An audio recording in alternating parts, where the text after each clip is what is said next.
Welcome back to Ratna life style. ముందుగా ఈరోజు recipe ఏంటి చూద్దాం.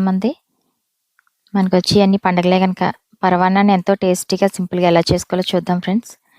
దానికి మనం లీటర్ పాలు తీసుకున్నాం.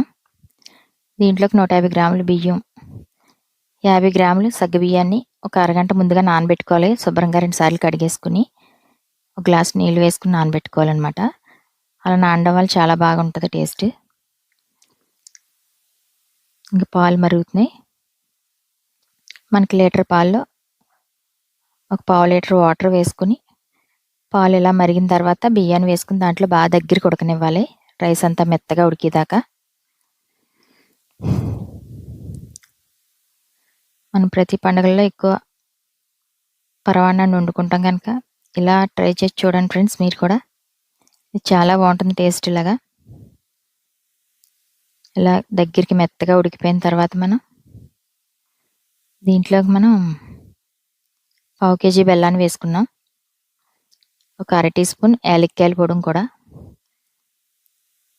అన్నం మెత్తగా ఉడికిపోయిన తర్వాత యాలక్కాయల పొడి కూడా వేసుకుని ఒకసారి కలుపుకుని, చాలామంది పాలు ఇరిగిపోతాయంటారు, మరి నేను అలాగే వేసేస్తాను. బెల్లం అయితే మటుకు స్టవ్ మీద మీడియం ఫ్లేమ్లో పెట్టి, కొంతమంది పాకం పెట్టి కూడా వేస్తారు.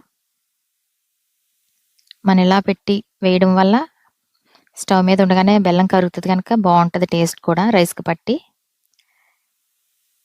అంతగా మనకి ఇరిగిపోద్ది అనుకుంటే ఇలా కిందకి దించేసుకుని బెల్లం వేసి ఒక 2 నిమిషాలు అలా వదిలేసి కలుపుకుంటే సరిపోతుంది ఫ్రెండ్స్.